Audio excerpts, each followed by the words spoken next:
একটা কথা বলমু, কখনো কারো মনে কষ্ট দিও না, কারণ মন তো তোমারও আছে।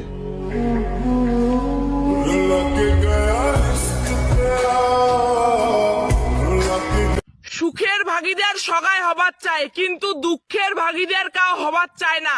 সেজন্য মোর দুঃখের বেলায় যাই মোর পাশত থাকবে না, সুখের বেলায়ও তার মোর দরকার নাই।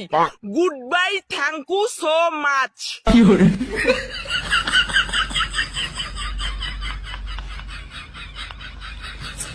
কারে দেখাবো আমি বুকের ব্যথা, তুমি যে আমার সাথী হলে না। এমন করে বুকে জ্বলছে আগুন, সইতে